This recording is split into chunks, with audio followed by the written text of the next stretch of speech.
Hello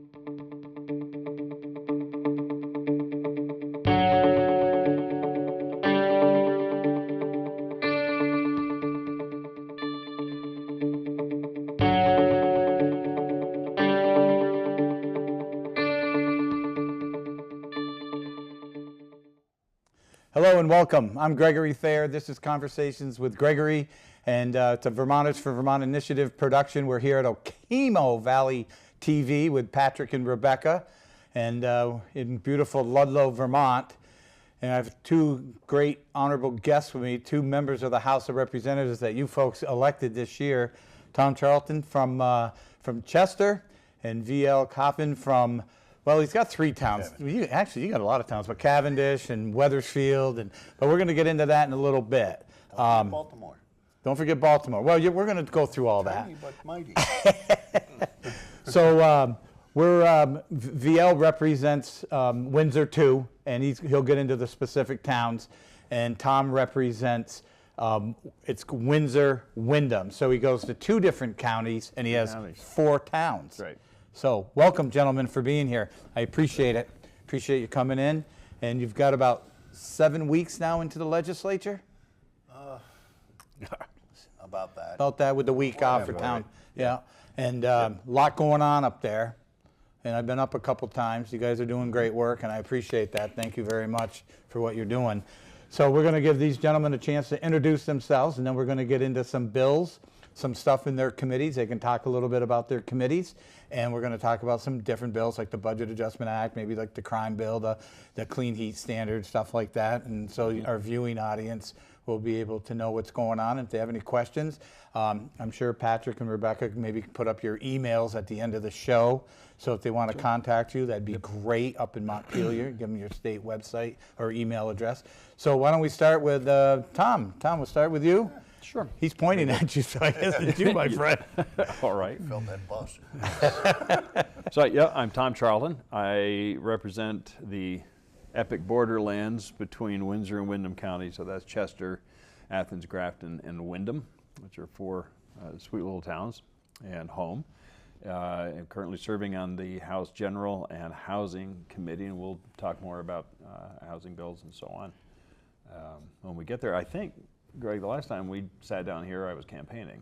Yes, you were, right. Sir. And you'd asked us before the cameras were rolling why we ran. And it was in part to support Governor Scott's call for some moderation.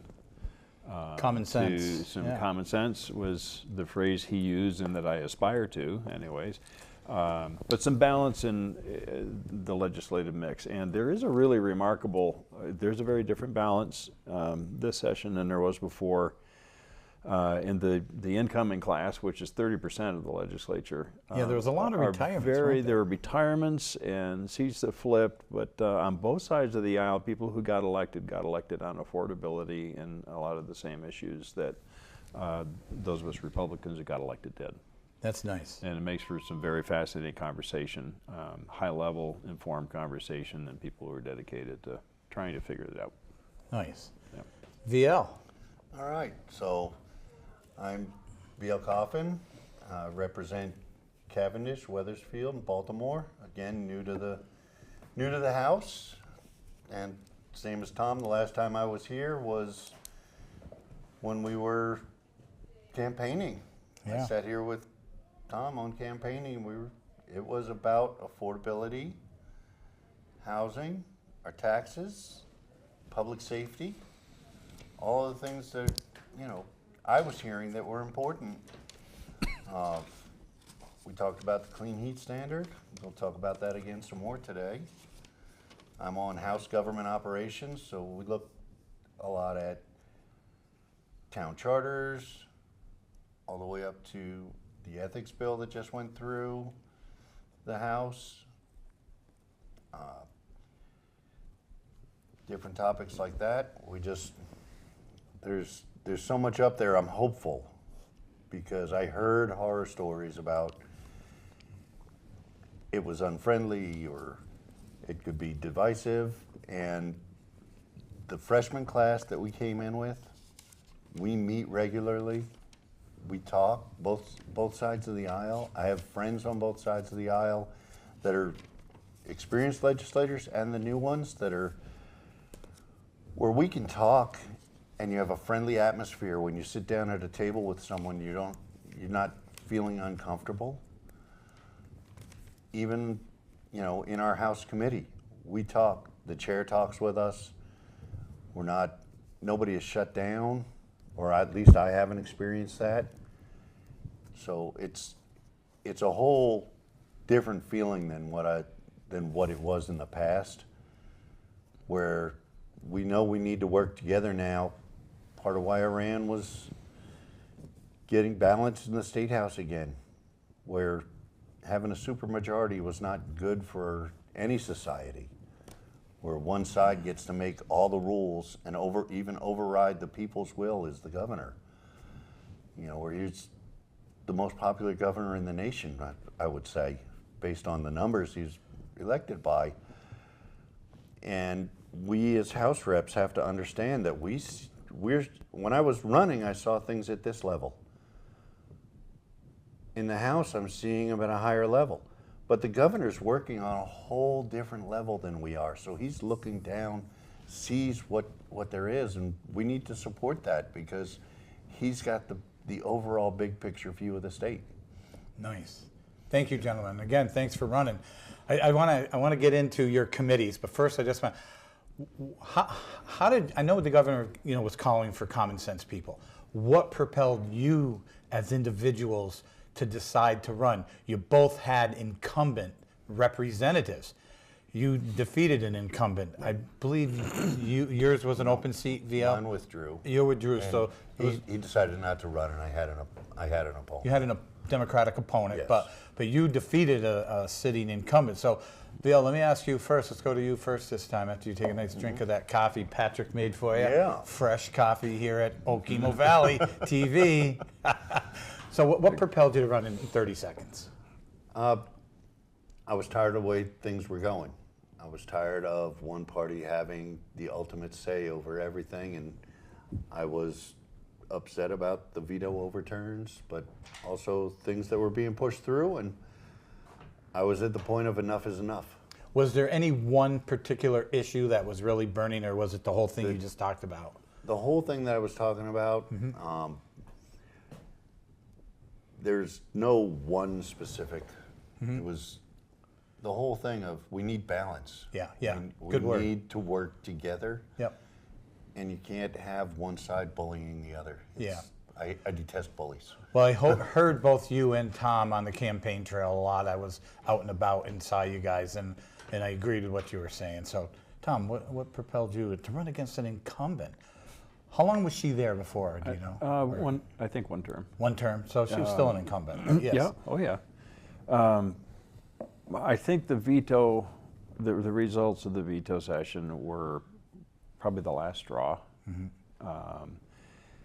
somebody put the idea to me that, man, I had never thought of it before, but really, with the number, I came to the realization that with the number of concerns that I had two options. I can complain or I can go help figure it out. Yeah. And you got up off the couch and to figure it out. Yeah, pretty much. And you both work, and you gave up. I don't know about the couch. You gave up careers, and because you don't get paid a lot of money up there, but you gave up kind of careers, some things to go up there and serve your people, your neighbors, if you will. Yeah. And that's commemorable. I'm trying to run a business in 3 days a week. Yeah. It's always a struggle. I think there are 17% of the legislature that work outside the legislature, and there's a significant portion that are retired, and this is their contribution to, to their communities. Yeah. So let's get into your committees. You're on government ops. Let's start with you. Government ops and military.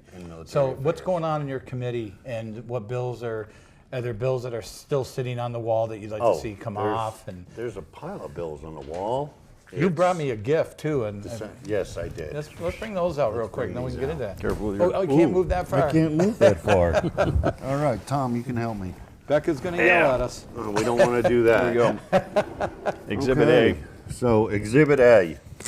These since are the I can't bills, stand ladies and up. gentlemen, that And I- have been introduced camera. into See the it? House. That's paper This copies. is a box full of paper copies of bills that have been introduced to the House and to the Senate. There are 479 bills that have been brought in so far. into the House, another 121 in the Senate. Of those, since crossover, till we hit crossover, we have 44 moved. 44 have passed through the House Out of 479. out of 479. 3 of those have made it through the House and the Senate. Of the other one is the BAA H141. We're going to get That into one- that in a little And bit. that one we'll get into. But That's the Budget Adjustment Act that kind of updates the budget from last year, the $8.4 billion budget that was adopted last session in that biennium. But we're going to get into all that. yeah, so there's a lot of bills out there. Not all of them are in my committee, thank goodness. To put it There's into about 40. 40 in yours. How many in yours, Tom?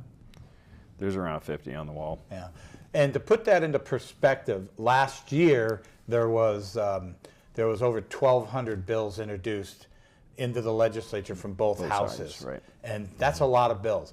And a lot of bills don't even get off the wall. They get an announcement, an introduction on the respective House or Senate floor, and then they get assigned to a committee. They're in committee. And VL, you were telling the audience this past Saturday at a public forum you were at, how much does it cost for a bill to write one bill in legislative From what I've council? been told, it's on average $1,000. It averages out to about $1,000 a bill. So We're looking at between House and Senate right now, $600,000 worth of paperwork, and we have moved 44 of them. And a solid 2/3 of what's been written will not come off the wall this year, and probably not off the wall next year. how many people work in legislative council? They're all a bunch of lawyers from Vermont Law School and maybe law students, or what would you say? There's 20 people on that team? I've looked at their website. I've been on to look. Yeah. So, I mean, that's money, and people are just putting bills in that have no chance of going anywhere, but they're trying to make a statement and protect and serve their community. Yes. So we get it, but it's also, there's somebody was telling us about a legislature, I think in the Midwest, that you stand up, you read your bill with a little bit of a synopsis of it, and then the whole body right then and there decides if it's going to go into committee, into legislative council to be researched and everything. So they're saving a little bit of money. It sounds like. If I remember right, I think that Virginia does that. Yeah, Virginia. I think it was Virginia that does that. Yeah, I think it is. I mean, right now, and I'm not saying those bills are unimportant. Right. Because those bills are important Yep. to everyone that put them in. And then some of their constituents. And you take the chance that it will come off the wall and hope that it will. There's others that might be a personal concern for the legislator themselves. Right. But every one of them is important to someone. So I'm not saying that those are unimportant. It's just It's expensive. it's expensive It's a lot of material to look at. and a lot to look at, a lot to consider, when our focus should be on affordability, on these property taxes, on the school reform. So much of our time is spent not talking about that.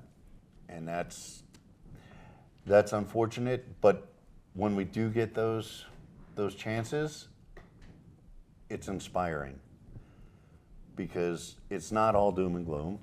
There's a lot of good that's being done. It just doesn't make the news as much.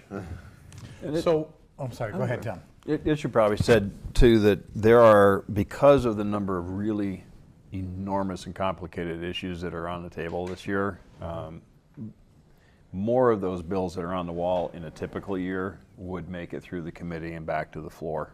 But because the education bill is huge, the housing bill is huge and complicated, other bills are huge. You know, the public safety is a big concern.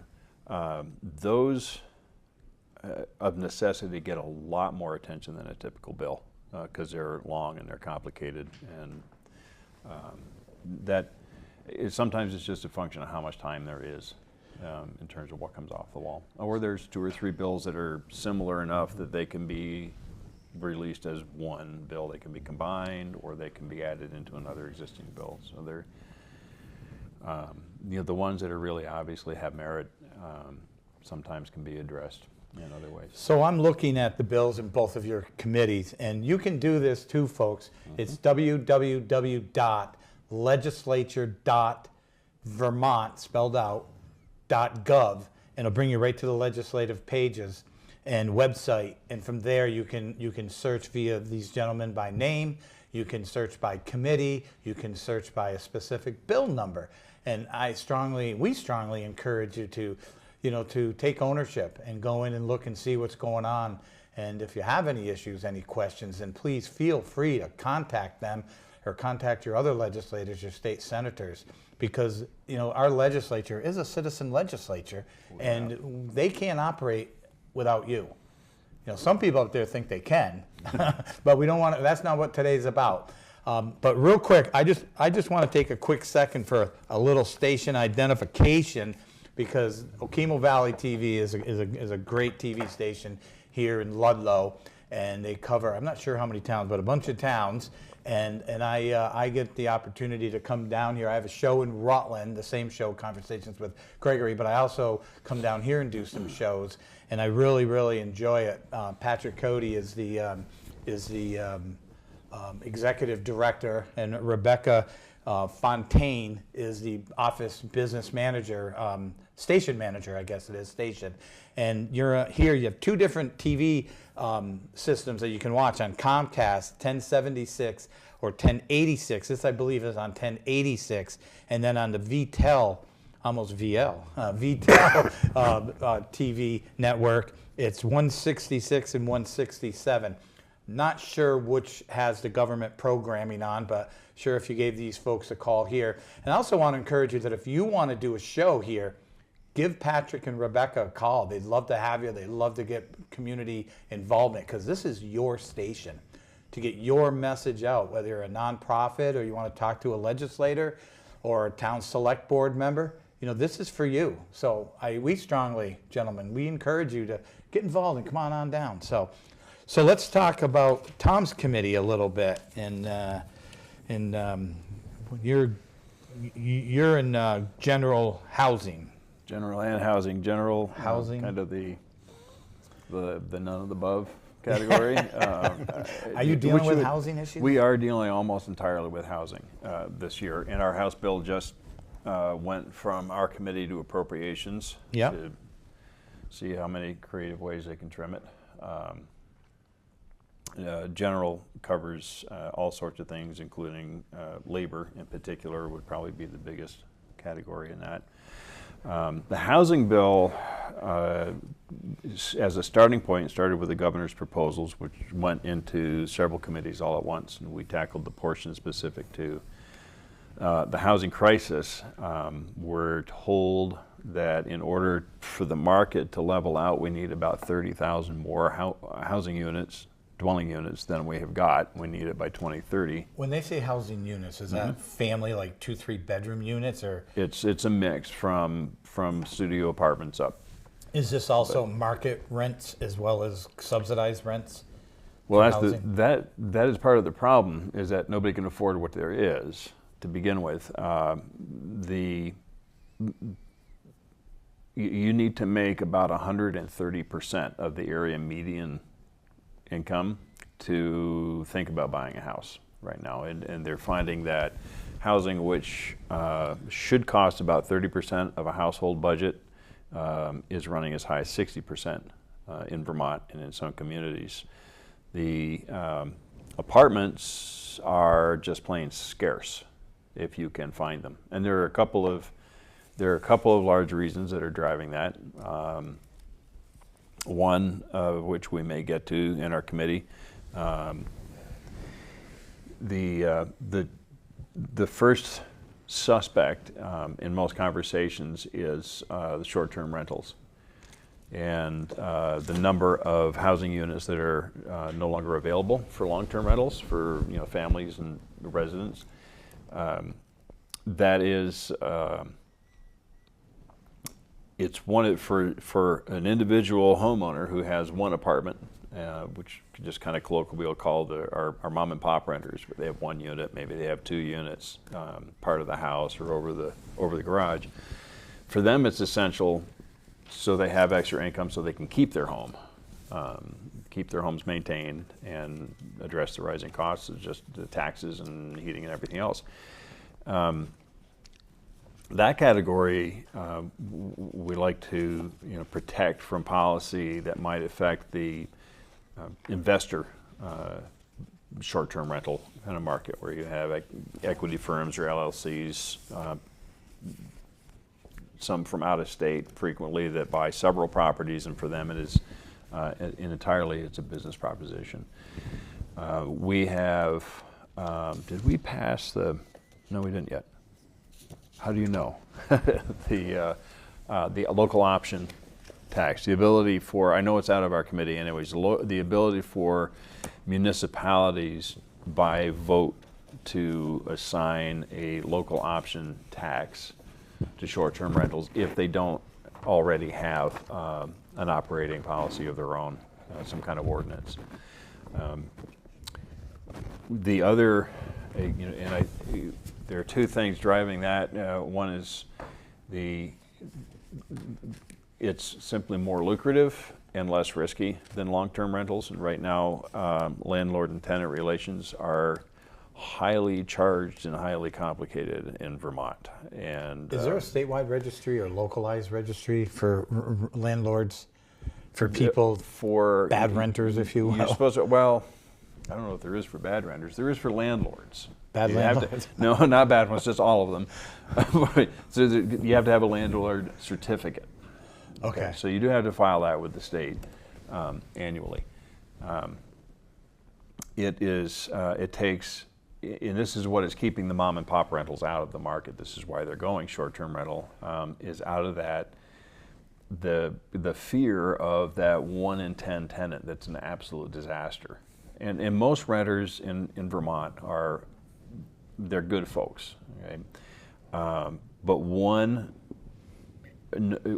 just one who fits the description nightmare that we hear about of the place getting destroyed and it takes a year to get people out and that's enough to keep people from not renting the apartments that they do have. Yeah. I mean, there are a lot of apartments in Vermont that could be in the long-term rentals if they felt safer doing it. Yeah, a lot of people have taken their rental units off the market because of what's going on and with all the housing. Let's get into some of that. The governor just vetoed his first bill of the year with the homelessness money bill last Friday. I believe he did it at like 5 o'clock at night. He wants the money to go to the towns, I believe, in like a block grant based on their need, not to the individual people where they go live wherever they want with the money, that's the current system. So any thoughts on that? A few. You're talking about the BAA, the Budget Adjustment Act. Well, that was part of the BAA? Yes. Yes. That's right, because the he Budget did. Adjustment Act. Yeah, and he did veto that. He did. Because of the homeless monies. And other things, but that's like anybody would see, is balancing your checkbook. Right. Okay, that's the midterm. I know that he had made there was an offer, it was in the paper. Yeah. And it was turned down, that originally, okay, but then he vetoed, and he was meeting with the Democratic leader, the leaders of the Democrats, leadership there, and trying to come up with a compromise Friday afternoon. So we may see that Tuesday or Wednesday. Sure. And I'm hoping that there is a compromise made, that we don't have to have a drawn-out veto vote.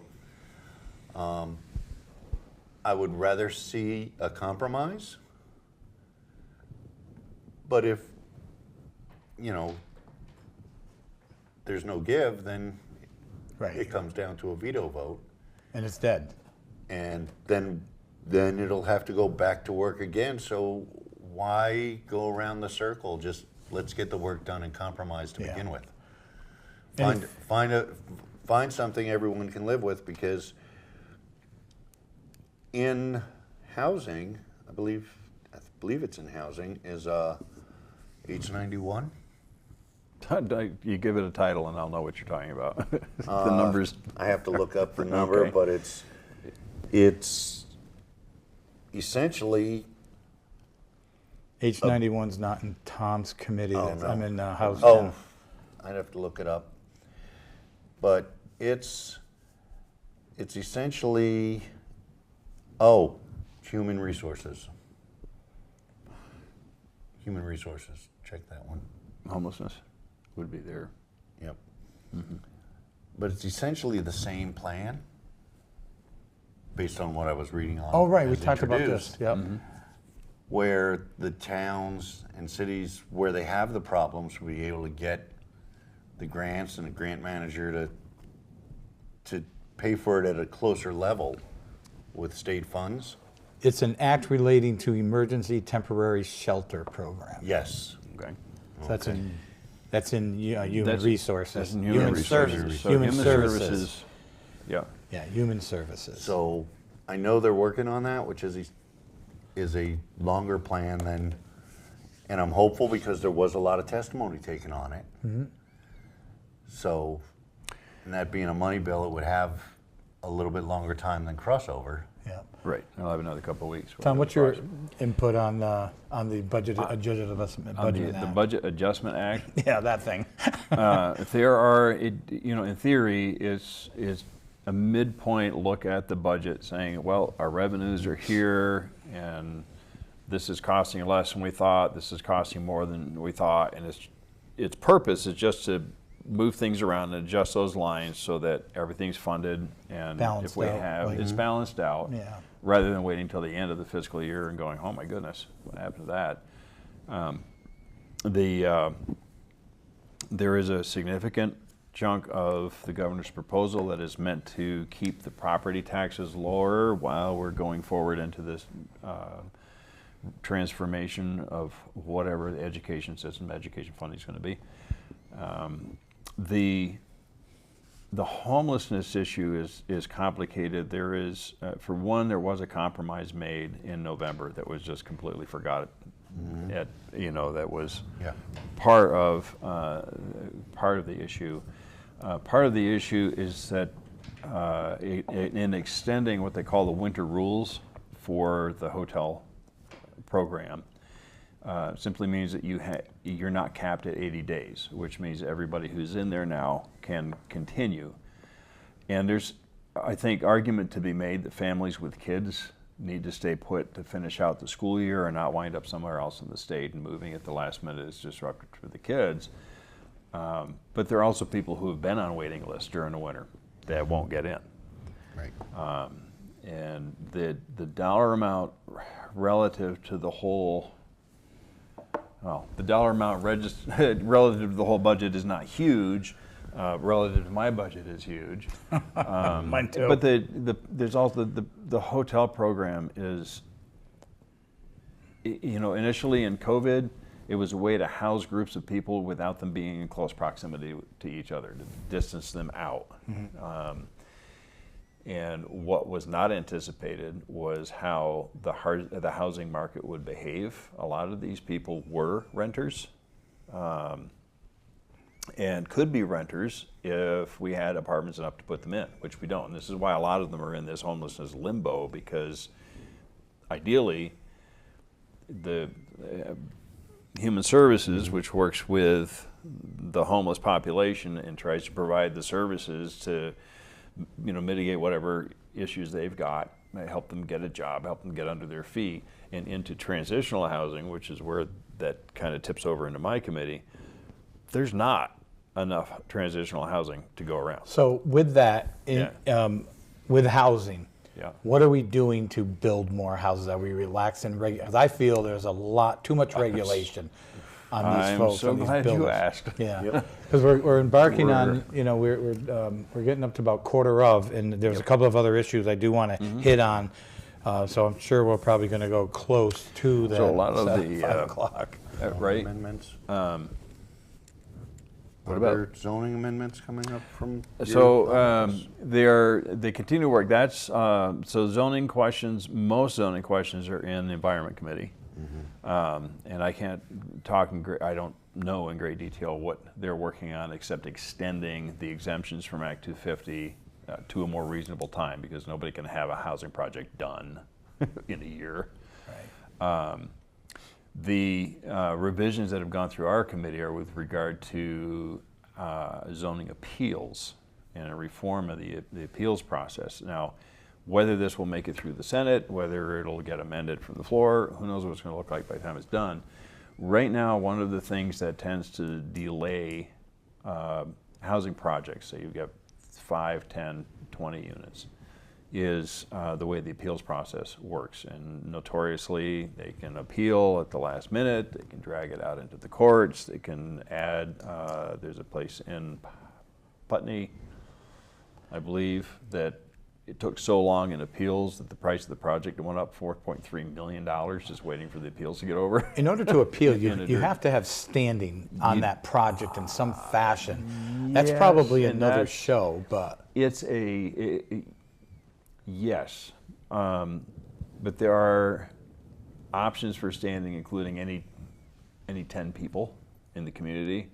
In the community, the whole In the community, they're not and it's a directly question of affected. it's a question of when the appeal is made. So, as is proposed, in order to appeal the project, and you have to do it in a timely manner, we're removing the 10. Doesn't matter how many people it is. You have to participate in the decision-making process as the permit is being considered. You have to be there for the public hearings. You have to present the material when they are asking for the material. You can appeal if something in the process is not done properly. You can't just appeal at the last minute because you don't like it, period. You just don't want them to cut the trees down or whatever. You have to have your standing is partly established by having participated in the process, and it has to be a particularized interest. You have to be aggrieved somehow. This has to demonstrably affect you or your property. What about the Act 250 revisions they did last year, that especially urban, inside like a city center, town center, that Act 250 was being not totally sunset, but so that they've been so in places that already have infrastructure or where you have the proper soils for a septic system sizable enough, Act 250, the limits imposed by Act 250 don't apply, at least as long as the exemption is extended, which means that there are locations within town centers or adjacent to town centers where your sewer, your water, transportation is already there. They still have to deal with municipal zoning. They still have to deal with local permitting. But they've exempted that from the Act 250 process. And what we're introducing is, I think, a little more responsible, reasonable process for appeals. So they're not delaying things by years and costing millions of dollars just to be frivolous and obstructive. let's, I'm sorry, you want a closing comment on that? There were other changes to Act 250, and the tier 3 mapping, whole new category, was one that kind of has kicked a bit of a hornet's nest, and whether it's going to be hard to backpedal that one, simply because the numbers are. We have enough numbers to put the brakes on some stuff, but they're not enough votes to reverse a number of things.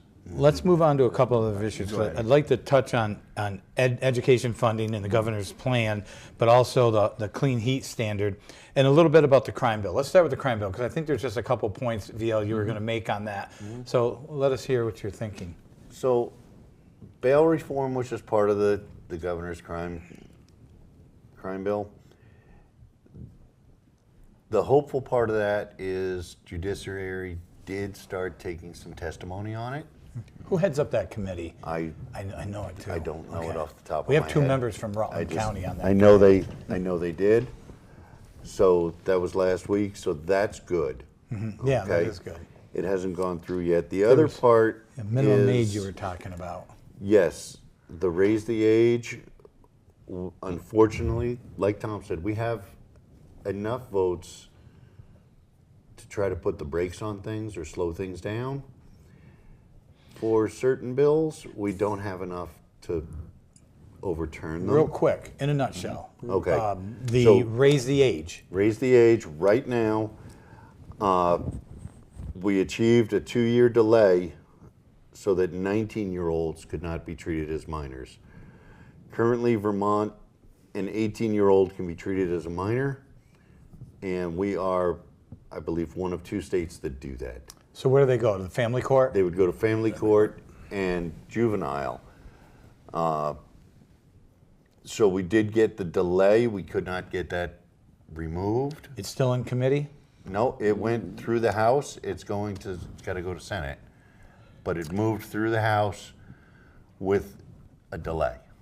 It was supposed to go into effect in April this year. It was supposed to go into effect in April, so But we it's been held it. deferred for 2 years, partly because family court and DCF they're not prepared for it. They just don't have the. They're not on the However, same page it does either, buy right? 2 years to continue the conversation. Yes. And to elect more Republicans. I said that out loud.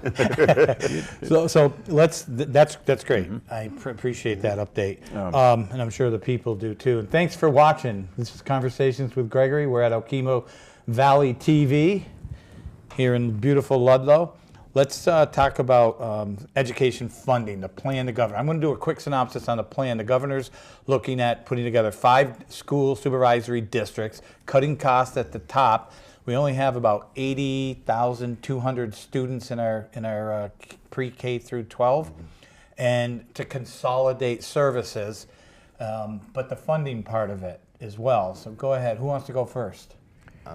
I'll just say right now, I'm not in the House Education Committee. I don't get a lot of time to get over there. I know that there was an extension. Extension on what? An extension on the time frame to get it done. Okay. So that it didn't have to get done by crossover. It gives us time to work on it because we all realize that it is very complicated. There's GovOps is working on pieces of it as far as zoning, and Senate GovOps has taken over a lot of that, figuring out the districting. It's an aggressive plan. It is a very aggressive plan, but it needs to be done Right. correct, Yeah. thoroughly, and we can't play games with it this time. I'm not sure if it can get done this year. And I know the governor's talking about moving some money around so property taxes don't go up like $77 million. I'm nervous about one portion of it is the funding, going back to the old foundation formula, which I haven't, and I'm not comfortable with that based on what the Supreme Court said in 1997 in the Brigham case. But that's another issue because with full disclosure, I do have a program that I'm pushing myself with legislators in the governor's office, but I'm not going to get into that all here. That's a different show. But I know we need to make some changes because the people, you folks, need some relief and everything. And your part on the government funding and education. The funding, the proposal for transforming the education system it's layered, and it's the first thing to deal with is the funding formula, and then the combining of districts. When you say funding formula, you mean how we're going to pay for it. How we're going to pay for it.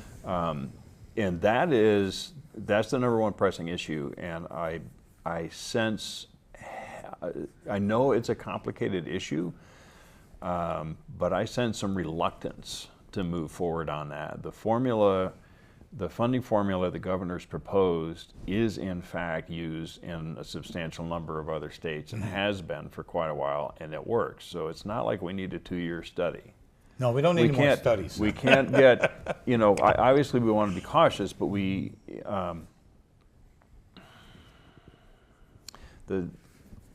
the funding can begin to take shape. That change can begin to take shape soon, and it won't be for this tax season. It's not even enacted yet. The final decision will be, it'll have an influence on how the funding is done in the following year. I almost think they should be Not really for this coming school year, but separate animals on a path, because funding is different than we need to figure out how we're going to cut costs and how we're going to educate the children and get the best outcomes for them. But teaching them the 3 R's, good history, good science, good math, get all that other stuff out, and then the funding of how we're going to fund it. So to me, I was kind of surprised that the governor conjoined them, him and Zoe Saunders, our Secretary of Education. Well, just like the housing bill, the education proposal comes out, and it's getting looked at by more than just the education committee. I mean, it's going to wind up in front of Ways and Means and Appropriations and everything else. Working on the funding formula, that can come first. Working on combining districts, and that is where I think the most significant savings would likely come from, is compressing the administrative overhead. Whether or not whether it's 5 districts, or the trade-off is losing local control to a degree, and how far people will drive to participate, in decision making and board meetings. Some people are concerned about that, especially I'm hearing a lot about that, but I'm hearing that the governor's like, let's keep the local elementary schools alone, but do more stuff with busing for the older students. But you guys didn't think we could go to 5 o'clock. We could talk about that part for hours because it's so in depth. Yeah, and maybe we can do that another time. But right now I want to go in, and we got about 4.5 minutes left. The clean heat standard. There was a big rally last week. And I'm sorry. So the Senate just passed out a bill. Let me label it right. You go right ahead. Let me label it first. It's the Clean Heat Standard, which comes as part of the Global Warming Solutions Act, and there's parts of that, the global warming, the parent of that, if you will. But we're talking about Act 18, which is going to increase your home heating fuels, propane, gas, whatever. And so that's what is dead.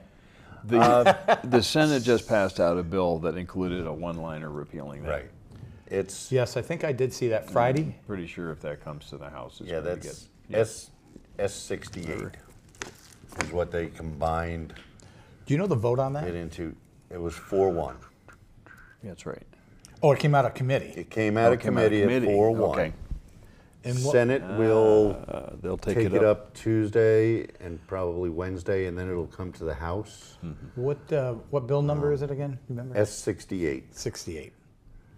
All right, and they had pulled in, I believe it's S60, but they had pulled in part of the clean heat standard into it, and I believe it's S68 that they're working on, and I might have that confused on that number, but they did bring it in, and I think it's on page 22 of the bill.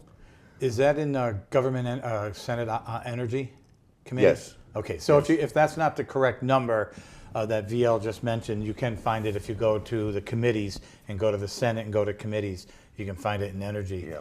But so what they did is it's one line in there. It says repeal clean heat standard, but by putting that, there's still issue. The Fuel Dealers Association is not happy because they still have the fuel registry going. It puts more work on the Public Utilities Commission, puts more work on Vermont Efficiency. So there's more regulation. There's more things they have to do. So it's a glass half full. Yeah. It's a start. We like half full instead of empty. Yes. You know that. Well, glass half full of water, glass half full of air. Technically, the glass is still full, if you really want to be positive. Okay. Okay. We love you, But, VL. but it's Full disclosure. It's a start. Yeah, it is. Okay, it's one piece of the pie that could help to save Vermonters money. It's going to depend on how if there's an amendment goes in on the Senate floor, it's going to see what the House does to it as well, and what changes it makes when it gets to energy and digital infrastructure. There's a couple provisions in there that we want to see get defeated. One where anyone can sue the state of Vermont for not following different standards, which we, the people, are the state of Vermont. So they're suing us for their legal fees and costs and everything if they win. And then the other thing is the California fuel heating automobile standards. We want to see that get defeated and out of there. So there's a lot of parts to this. We could do shows just on those bills alone. And tomorrow I do have one up in Rutland on my show there from the fuel dealers. They're coming in. I want to give you each like 10 seconds because we're embarking on 5 o'clock. 15 seconds. Closing statement, VL. Just be patient, stay calm. We're working on this as hard as we can. Nice. We're both common people that are trying to get the job done and be a voice of reason up there. So it's not all doom and gloom. There are bright sides. We're getting pieces and we're starting to work together. Representative Tom. Ditto. And that was easy. go ahead. And also just we're approaching. The housing committee is a very functional committee. It's a great committee to be on, and we're looking at the affordability of housing being additional housing being leveraged to create a broader tax base to help fund the things that we need to deal with, and to bring families back into the state. That's family, that's kids for the schools, as volunteers for the fire department. That's a lot of the things that make Vermont, Vermont. So nice. we're hoping Vermont's the greatest place on God's green earth, period. Yeah, I've tried the rest. VL wants to share something with you, and we're going to put this up on the screen so that you can see it. We're going to put a couple pieces up there. But this, go ahead, VL, what is this? All right, so this came from the Speaker's office. It was the Friday before the break. I introduced a lot of these to my towns. I know a lot of other representatives did. It's a survey because what we're talking about with the school, we want your input. The House wants your input as citizens. Please go visit the website, scan the QR code, however you want to do it. Give us your input because we need your help. If we're going to build a bill to improve the education system, to make it more affordable, to make things better for the families and for the children and the teachers, we need your help. We as legislators need your help. We need your input. We'll have this up for you as well as an event that I'm hosting, Vermonters for Vermont, up in the State House on April 9th. It's called basically Parents' Rights in Education, and I've got different speakers coming. It's going to be in the Cedar Creek Room at 12 noon on April 10th. We'll get more out that. Can you give the folks your email up there? Sure. It is tcharlton, TCHARLTON, at leg.state.vt.us. VL? And mine is VL Coffin at leg.state.vt.us. And I'm Gregory Thayer, and our email is v4v2018 at AOL. It's V as in Vermont, the numerical 4, V as in Vermont, 2018 at AOL.com. That's up on the screen, I believe. Thank you all for joining us. Gentlemen, thank you, and we'll get them back here again. Send us in some questions. We'd love to have them. Thank you. And thank you to Patrick and Rebecca and the staff here at Okemo Valley TV. Very nice. Thank you. God bless you all.